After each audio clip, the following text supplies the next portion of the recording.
बिस्मिल्लाहिर्रहमानिर्रहीम। अस्सलाम वालेकुम डियर स्टूडेंट्स, मैं हूं जाकिर खान और आप लोग देख रहे हैं मेरा यूट्यूब चैनल जी अकेडमी। हाजिर हुए हैं एक नए टॉपिक के साथ। हमारा आज का टॉपिक है force on a current carrying conductor in a magnetic field.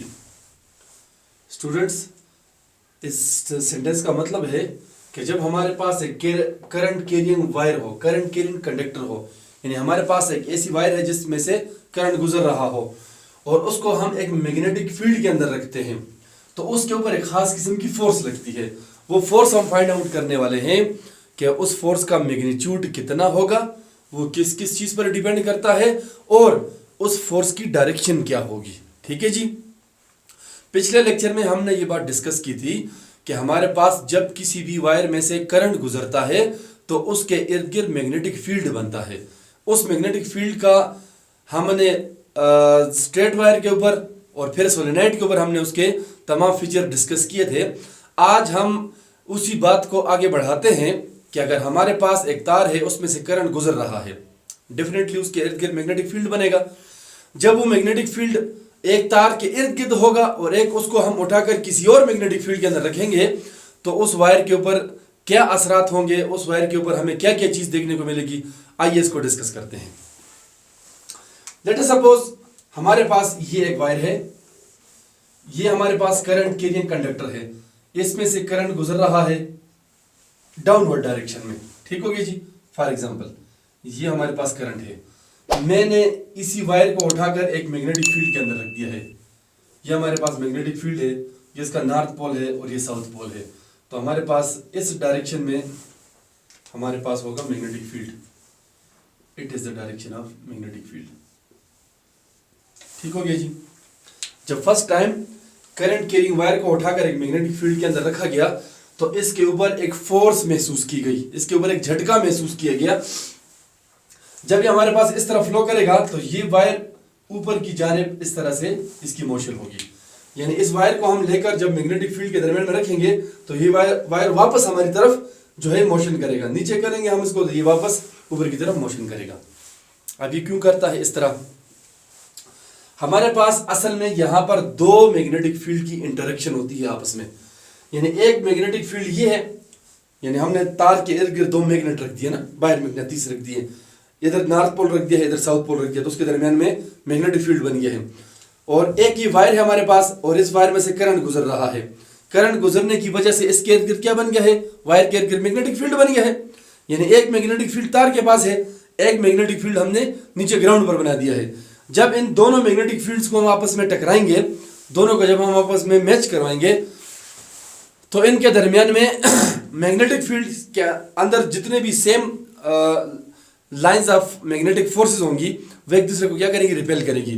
तो या इस वायर को ये नीचे की तरफ रिपेल करेगा या ऊपर की तरफ, या ये वायर हमारे पास ऊपर आएगी या नीचे मूव करना शुरू कर देगी। ठीक है जी। असल में इस वायर के ऊपर जो हमें फोर्स देखने को मिलती है उसकी वजह क्या है? दो मैग्नेटिक फील्ड का आपस में टकराना है। ठीक है जी।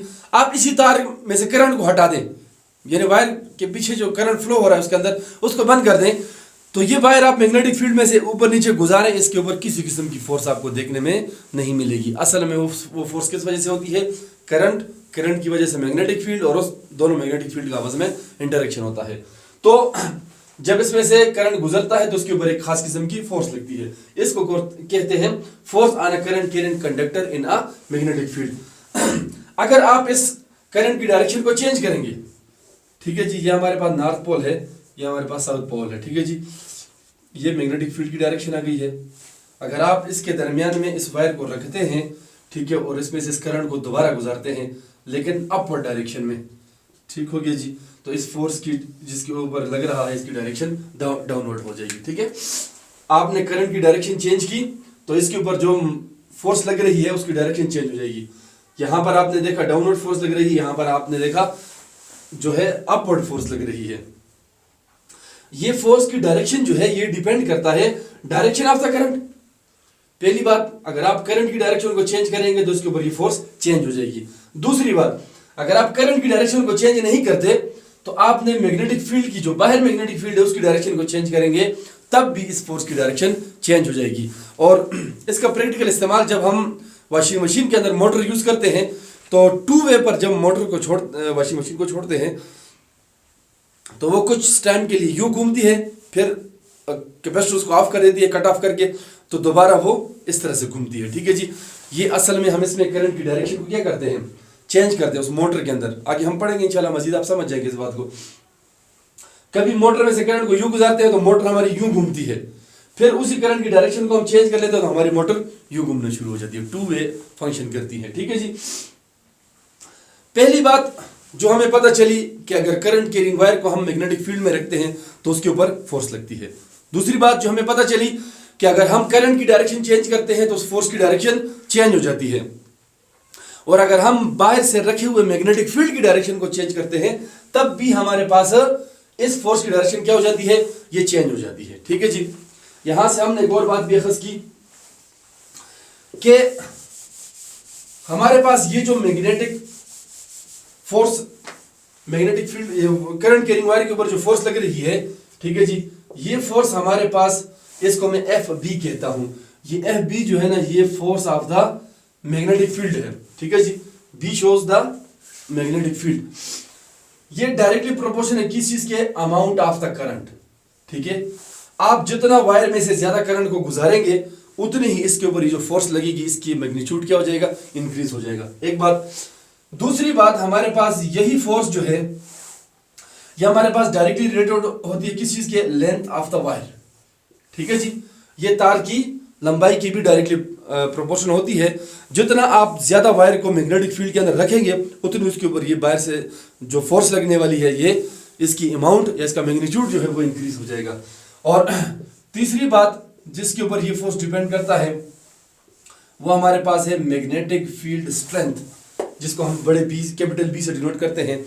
यानी आप कमजोर मैग्नेटिस वायर रखेंगे तो ये फोर्स कम लगेगी, आप स्ट्रॉन्ग मैग्नेटिस के करीब रखेंगे तो इसके ऊपर ये फोर्स ज्यादा लगना शुरू हो जाएगी। ठीक है जी, तीन इक्वेशन को हम कंबाइन करते हैं, हमारे पास आ जाएगा F B is directly proportional to I L B. ठीक हो गया जी, amount of the current passing through the wire, it is the total length of the wire and it is the magnetic field strength। ठीक हो गया जी। अगर इसको हम यहां से आप एक और चीज देख लें कि हमारे पास ये जो नॉर्थ पोल है और ये साउथ पोल है, इसके जो अंदर से जो वायर हम क्रॉस कर रहे हैं इसके ऊपर ये जो फोर्स लग रही है, इस फोर्स का इन्हिसार एक और चीज के ऊपर भी होता है। वो क्या है कि ये वायर जो है ये मैग्नेटिक फील्ड के ऊपर क्या होगा, परपेंडिकुलर होगा। यानी the direction of current will be perpendicular to the magnetic field. ठीक हो गया जनाब, जो हमारे पास ये मैग्नेटिक फील्ड है और इसके अंदर से जो वायर गुजर रही है ये एक दूसरे के ऊपर क्या होने चाहिए, परपेंडिकुलर होने चाहिए। ठीक है, अगर आप इस वायर को उठाकर इसकी डायरेक्शन में रख देंगे, मिसाल के तौर पर इस वायर को आप यूं रखते हैं और इसमें से करंट भी गुजर रहा है, then there will be no force experienced on the wire. ठीक है, इस तार के ऊपर आपको किसी किस्म की फोर्स महसूस नहीं होगी अगर आपने इसको पैरेलल रखा। आपने इसको रखना क्या है, परपेंडिकुलर रखना है। ठीक है जी, और ये भी वेक्टर क्वांटिटी है, ये भी वेक्टर क्वांटिटी है, इनके दरमियान में जो एंगल बनेगा वो हमारे पास साइन थीटा के बराबर होगा। ठीक है जी, सो एंगल जो हम लगाएंगे जी, F B will be equal to, sorry, F B is directly proportional to I L B sine of theta. ठीक है, साइन थीटा हमने लगाया वेक्टर की वजह से, और साइन 90 चूंकि यहां पर 90 डिग्री के ऊपर डिपेंड करता है तो साइन 90 की वैल्यू सबसे ज्यादा मैक्सिमम होती है। हमारे पास इक्वेशन बना F B directly proportional to I L B sine of theta. इस प्रोपोर्शनलिटी को हम इक्वलिटी में चेंज करेंगे तो यहां पर हम लगा देंगे कांस्टेंट। कांस्टेंट क्या लगा देंगे, हमारे पास आ जाएगा I L B sine of theta, और इस सिस्टम के अंदर के की वैल्यू जो इन्होंने लिख रखी है वो हमारे पास है 1 के बराबर। 1 आप यहां पर पुट कर देंगे तो आपके पास आ जाएगा F B is equal to I L B sine of theta. ठीक हो गया जी, ये हमारे पास इक्वेशन है जिसके जरिए से हम वो फोर्स मालूम कर सकते हैं जो इस वायर के ऊपर लगेगी। यानी इस वायर के ऊपर कितनी फोर्स लगने वाली है वो हमें ये इक्वेशन बताएगा। ठीक है जी, ये डिपेंड करता है करंट के ऊपर, ये डिपेंड करता है लेंथ ऑफ द वायर के ऊपर, लेकिन वो वायर जो मैग्नेटिक फील्ड के अंदर होगी। ठीक है, वायर बेशक ये वायर बहुत लंबी हो उसका मसला नहीं है, वायर इस मैग्नेटिक फील्ड के अंदर ज्यादा से ज्यादा होनी चाहिए, और जाहिर आप उसको सोलेनॉइड बनाकर ही उसके अंदर रख सकते हैं।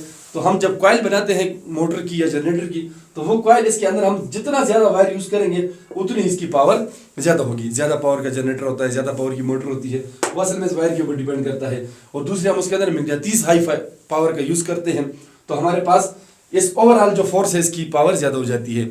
इसीलिए 2 हॉर्स पावर मोटर है, फलाना मोटर है, उसकी पावर ज्यादा होती है या वायर की वजह से या उसके मैग्नेटिक की वजह से।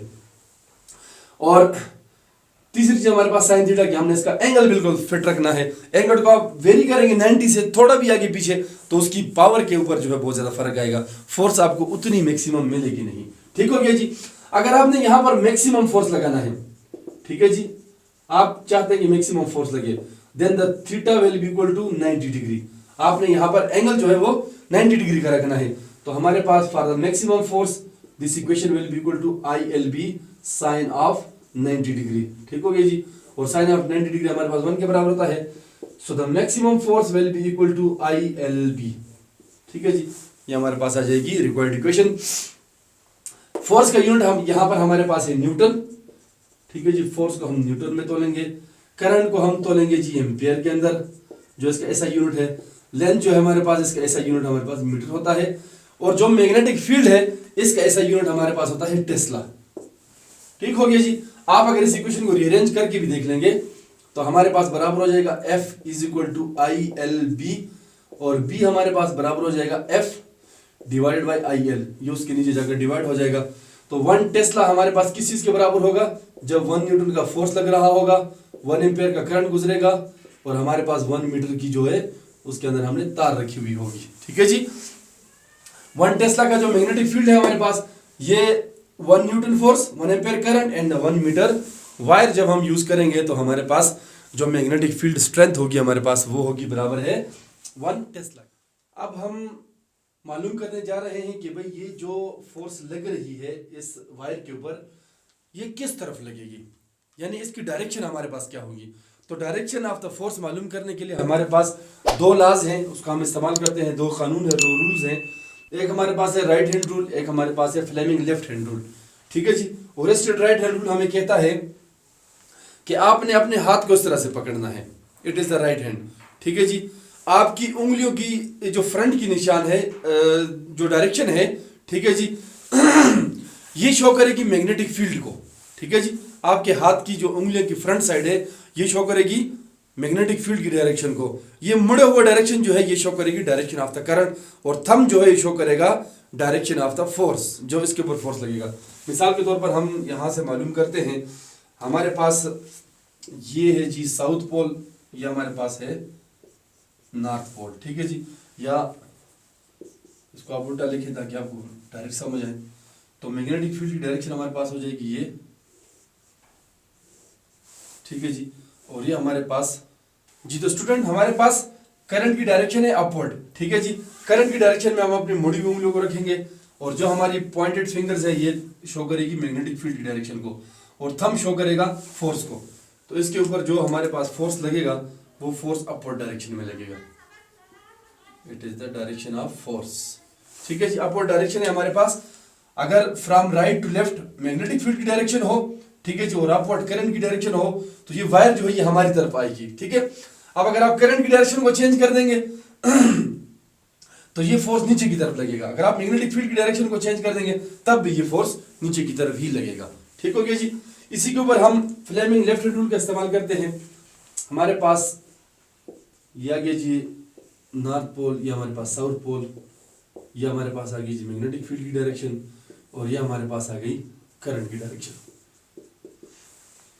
फ्लेमिंग लेफ्ट हैंड रूल, आपने हाथ को इस तरह पकड़ना है कि आपके थंब, आपका 4 फिंगर और आपका मिडिल फिंगर, ये तीनों एक दूसरे के ऊपर क्या हो, परपेंडिकुलर हो। ठीक है जी। आपका जो मिडिल फिंगर है यानी मिडिल का आई, ये आपके इस उंगली के ऊपर आपने लिख दिया आई। ठीक है जी। ये हमारे पास है फोर्स यानी 4 फिंगर, इसका एफ आपने लिखना है direction of the magnetic force, और ये थंब जो है आपके पास इसका एम आपने लिखना है, इट शोज द मोशन। ठीक है जी। यानी कि ये वाली उंगली आपकी करंट को शो कर रही होगी, ये वाली उंगली मैग्नेटिक फील्ड की डायरेक्शन को, और ये जो है ये उस मोशन को या उस फोर्स को डिनोट करेगी जो हमारे वायर के ऊपर लग रही होगी। ठीक है जी। अब हमने रखना है हमारे पास करंट की डायरेक्शन क्या है, करंट की डायरेक्शन हमारे पास है ऊपर की तरफ, तो हमने इस उंगली को इस डायरेक्शन में रखना है। मैग्नेटिक फील्ड हमारे पास इस तरफ है, तो हम मैग्नेटिक फील्ड को इस तरफ रख लेंगे, यानी ये वाली उंगली हमारी करंट की डायरेक्शन में है, ये वाली उंगली हमारी मैग्नेटिक फील्ड की डायरेक्शन में है, और जो अंगूठा हमारा है ये हमारा बता रहा है मोशन, या जो इसके ऊपर फोर्स लग रही है, force of the magnetic field. ठीक है जी। यानी ये वायर जो है ये अंदर की तरफ मूव करेगा। ठीक है। अगर इस डायरेक्शन को हम चेंज कर लेते हैं, मिसाल के तौर पर करंट की, करंट हमारे पास डाउनवर्ड फ्लो हो रहा है, लेट अस सपोज। ठीक है जी। तो ये करंट की डायरेक्शन है हमारे पास, it is the direction of current and it is the direction of magnetic field. और अंगूठा हमें बताएगा कि ये वायर जो है ये बाहर की तरफ छलांग लगाएगा। ठीक है जी। ठीक हो गया जी। इसकी मोशन की डायरेक्शन चेंज हो जाएगी। लेट अस सपोज अगर हम मैग्नेटिक फील्ड की डायरेक्शन को चेंज करके देख लेते हैं, यानी हम कहते हैं जी कि ये नॉर्थ पोल इधर है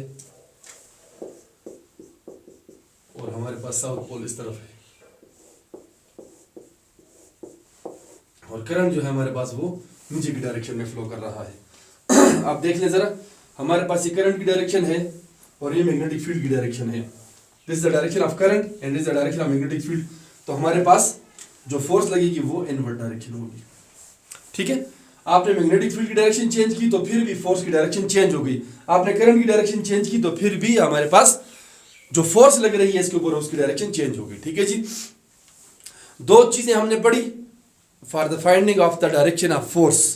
ठीक है जी। इस वायर के ऊपर जो फोर्स लग रही है उसकी डायरेक्शन मालूम करने के लिए हमने दो रूल पढ़े, एक राइट हैंड रूल है, एक हमारे पास लेफ्ट हैंड रूल है।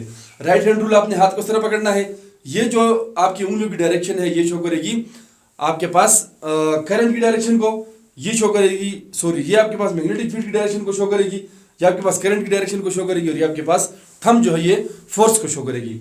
और by using the left hand rule, आप फ्लेमिंग लेफ्ट हैंड रूल इस्तेमाल करेंगे, तीनों उंगलियों को परपेंडिकुलर एक दूसरे के ऊपर पकड़ना है, ये करंट की डायरेक्शन, ये मैग्नेटिक फील्ड की डायरेक्शन, और ये हमारे पास उस मोशन की डायरेक्शन जिस तरफ आपकी वायर मूव करेगी। ठीक है जी। ये था हमारा आज का लेक्चर। उम्मीद करता हूँ आपको समझ आ गई हो। स्टूडेंट्स, कोई मसला है तो कमेंट बॉक्स में ज़रूर पूछिएगा। हमारे साथ जुड़े रहिएगा, चैनल को सब्सक्राइब करें। थैंक यू एंड अल्लाह हाफिज़।